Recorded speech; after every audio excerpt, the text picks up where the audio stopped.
80%를 해줄까라고 생각해 봤는데 아무래도 그자의 사유권에 대한 재산권에 대한 침해 행위가 있기 때문에 한 80% 정도를 인정해줘서 세금을 좀 적게 내어주는 거 아니냐. 취지는 그건 제가 생각하는 개념이에요. 법률적 취지는 잘 모르겠습니다. 일단 저는 그렇게 새겨서 80%를 해줘야 되겠구나. 그렇게 새겼으니까요. 그게 맞지 않더라도 여러분도 그렇게 해서 80% 인정하는 게 뭔지를 알아야 되니까요. 그렇게 좀 새겨주시면 좋겠습니다. 그 다음에 여러분들 알고 있는 뭐 산업재산권이랄지 뭐 어업권, 광업권 이런 거 있지 않습니까? 권리 이런 등의 양도, 대여소득 이런 것도 80% 인정해줍니다. 원활한 권리 있죠. 기술의 권리 같은 거를 이전해서 어떤 산업의 활성화 측면에서 지원책이 아닌가. 그것도 그렇게 제가 유추하고 있습니다. 산업재산 특허권 이런 것도 빨리빨리 그죠? 양도하고 그죠? 이렇게 하라는 의미로 이런 거 보시면 좋겠습니다. 권리 두 개죠, 그죠? 권리 이렇게 두 개를 좀 묶어가지고 해주면 좋겠고.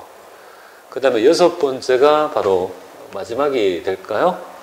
여섯 번째가 바로 뭐냐면 우리가 보통 우리가 계약을 할 때 그죠? 계약을 함에 따라 이렇게 계약의 위약 계약에 따라 받는 보상금 있잖아요, 그죠? 만약에 부동산 부동산 매매 계약을 했는데 계약금을 걸고 일방이 해당 거래를 파기하게 되면 그에 따른 보상금을 받죠, 그죠? 손해배상을 받죠. 그런 것들을 어떻게 볼 거냐는 건데요. 계약의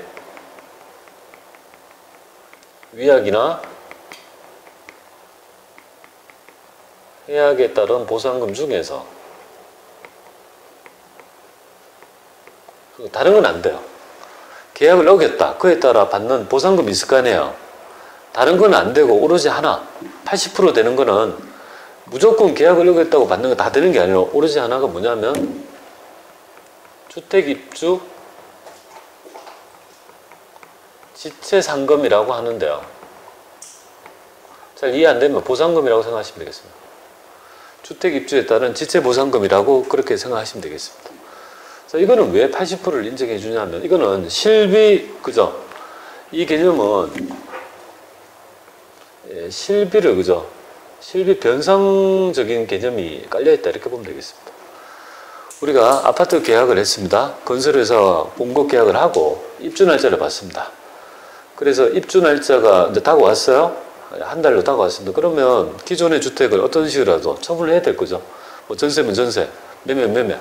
그리고 계약을 다 했는데 나는 한 달 후에 들어가기로 했는데 갑자기 건설사로부터 입주일자가 한 달이 연계됐다는 걸 통보합니다. 그럼 나는 어떻게 되는 거죠? 중간에 뻥 찌른 거잖아요. 그죠? 그럼 어쩔 수 없이 어떻게 됩니까?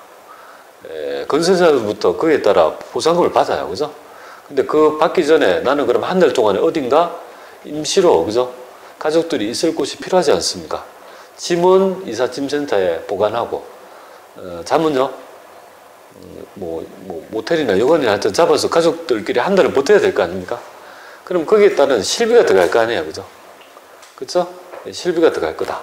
그러면 뭐 이삿짐센터 보관료도 있고, 그죠? 숙박비 같은 것도 들 거니까 아마 그런 것들을, 그죠? 인정해 주는 거 아니냐. 그래서 그런 것들이 많이 들었다면 어떻게 됩니까? 그게 먼저 실제 경비를 인정해 주는 거고, 많이 덜 들었더라도 최소한 80% 정도를 인정해 주는 그런 입장을 취한다. 자, 그럼 6개 외우겠습니까? 일곱 번째는 아까 전에 했죠. 6천만 원 초과에 뭐야? 6천만 원 이상의 소화골통품에, 그죠? 양도 소득을 의미하는 거죠. 그래서 뭐 적어는 드리겠습니다. 일단 6천만 원 이상의 소화골통품에 양도소득 이런 것들은 물론 이 보유기간이 10년이라면 이게 90%를 인정해 준다는 거는 너무 더 세부적이지만요. 하여튼 이거는 그냥 조금 그죠? 그렇다 치고 한 6개가 가장 있죠. 그래서 이 6개를 어떻게 하면 좋을까? 김연아 3개는 기억날까요? 그죠? 금메달 땄다, 책 쓰고 강의하고, 권리 2개. 그 다음에 주택 입주에 따른 지체보상금, 이렇게 좀 외우면 6개를 좀 할 수 있겠습니까? 마구잡이로 외우면 안 돼요. 저도 옛날에 이걸 외워보려 했죠. 그죠? 학교 다닐 때 공부를 해봤을 거 아니에요. 그렇게 해서 안 외워지더라 이 말이에요. 앞자를 따도 안 되고. 그래서 제가 좀 풀어가지고 김연아를 통해서 여러분한테 말씀을 드린 겁니다. 자, 일단 가장 중요한 게 바로 있죠. 이 6개의 소득은 80% 경비를 인정해 준다는 사실이고, 그러면 이런 소득이 아닌 기타 소득이 있죠. 그런 소득이 바로 있죠. 몇 페이지 있냐면 453페이지에 보면 거기 쭉 나와 있잖아요. 쭉 나와 있는데 1번에 동그라미 좀 해봅니다.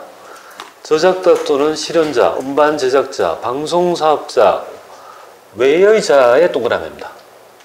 그게 어디에 동그라미냐면 저작자 외의 자, 그죠? 그러니까 저작자 인자가 아니에요. 저작자가 아닌 자가 받는 있죠. 저작권 또는 그에 따른 사용 대가를 받는 금품, 이런 것들은요 기타 소득이다 이 말입니다. 하나의 예를 들어 볼게요. 우리나라의 가왕이 누굽니까? 조용필 씨죠? 조용필이라고 하면 안 되죠. 나이도 많으신데. 그래, 그분이 언제 지금 뭐 한 70 다 돼 가시나요? 한 60 넘었는 걸 알고 있는데, 70 다, 조금만 좀 70좀 되실 것 같은데요.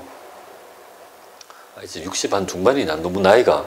자, 하여튼, 그렇다 치고, 그분이 언제 만약에 그러면 안 되지만 지금 그분이 싱어송라이터라서 굉장히 작곡을 많이 했어요. 그분은 1년에 한 번만 잠실에서 한 번 하고, 그죠? 가만히 앉아 있어도 1년에 제가 알기로는 정확하게는 아니지만 하여튼 몇 억씩을, 그죠?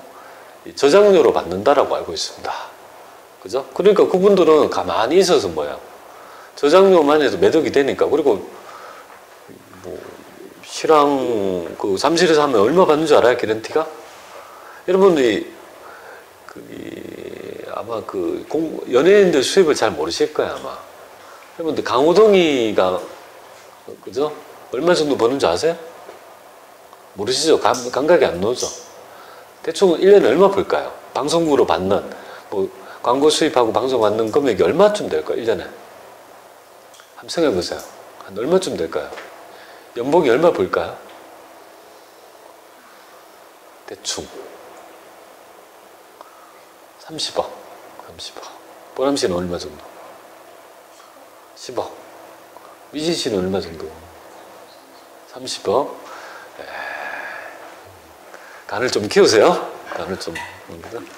보통 일반적으로 제가 차마 틀리겠지만 못해도 한 100억 이상 된다 이렇게 보면 되겠습니다. 강호동이가 지금 떨지 않을 때, 그죠? 별로 안 뜰 때 50억이었습니다. 한 10년 전에. 그리고 옛날에 그 당시에 2000년도 초반에 있죠. 배용준이가 그거 있잖아요. 겨울 연가 하면서 얼마 번 줄 아세요? 200억 벌었습니다. 1년에. 보아가 그때 120억. 제 친구가 그 담당, 하여튼 그 유관한 세무사가 있어서 그 수익 구조를 제가 대행해서 신고했는데 그걸 대충 제가 아는데요. 아니, 그 대신에 뭡니까? 그걸 다 벌는 게 아니고 그게 뭡니까? 또 경비가 있겠죠, 그죠? 경비가 있을 겁니다. 그런 여러 가지가 있다. 근데 굉장히 금액이 크다는 거예요. 그렇죠. 이거 한다고, 그죠? 그래서 조용필 씨가 만약에 저작료를 받으면 그건 뭐가 될까요? 내가 계속 반복적 행위를 통해서 받는 수입이니까 사업소득이 되는 거야. 그죠? 거기 해보세요. 저작자 등에게 기속되면 뭐라고 되어 있습니까? 바로 밑에. 사업소득이 다 있죠. 그러니까 조용필 씨가 만약에 그 저작료를 받은 소득은 사업소득을 보죠. 근데 기타 소득을 보는 경우는 뭡니까? 그런 자가 아닌 자. 그죠? 그러니까 조용필 씨가 만약에 돌아가셨으면 어떻게 합니까? 누군가는 그 저작료를, 그죠? 생전생후 사후까지 50년을 보존해 주니까 누군가는 그 저작료를 받을 거 아니에요. 대부분은 상속인이 받을 거 아니겠습니까? 그럼 상속인이 만약에 조용필 씨의 상속인이 받으면 그거는 뭐다? 기타 소득이 된다는 거. 아시겠죠? 그러니까 그게 이제 세밀하지만 저작자가 실제로 받으면 사업소득이고 아닌 자가 받으면 기타 소득이다. 그러니까 외외자라는 말이 좀 눈여겨봐야 될 것 같습니다. 자, 그 다음에 6번 6번 같은 거 보세요. 6번도 무주물에 의한 점유로 소유권을 취득하는 거. 주인 없는 거 있죠? 길 가다가 돈 주우면요. 그것도 기타 소득인데 쉬운 거 하겠습니까? 그냥 선언적이고 만약에 그런 것들이 있다라면 과세하기엔 번거로워서의 개념이다 이렇게 보면 됩니다. 말선 수수료 쭉 있습니다. 뭐 12번에 보니까 뇌물 그죠? 뇌물 같은 거 불법 소득도 기타 소득에 내기 뭐 실제 과세가 안 되겠죠, 그죠? 뭐 이렇게 정치자금을 받았다, 뇌물을 받았다 했을 때 그때 세고랑을 찰 때 뭐야? 과세 당국이 추가적으로 과세하기 위해서 여기에 명문화된 규정이다 이렇게 보면 되겠고요. 15번이 뭡니까? 복권 있죠? 복권이랄지 경품, 받은 당첨 금품 이런 거 있죠? 그런 것들도 기타 소득이 될 수 있다는 거 말씀드립니다. 자, 이렇게 해서 기본적인 기타 소득에 대한 얘기 한 80% 했습니다. 조금 쉬었다가 마지막이죠. 기타 소득을 과세하는 방법이 있습니다. 454페이지야. 과세하는 방법이 꽤 그죠? 의미가 있습니다. 실무적으로 알아야 되니까 거기에 대한 얘기 좀 드리겠습니다. 좀 쉬었다 하겠습니다.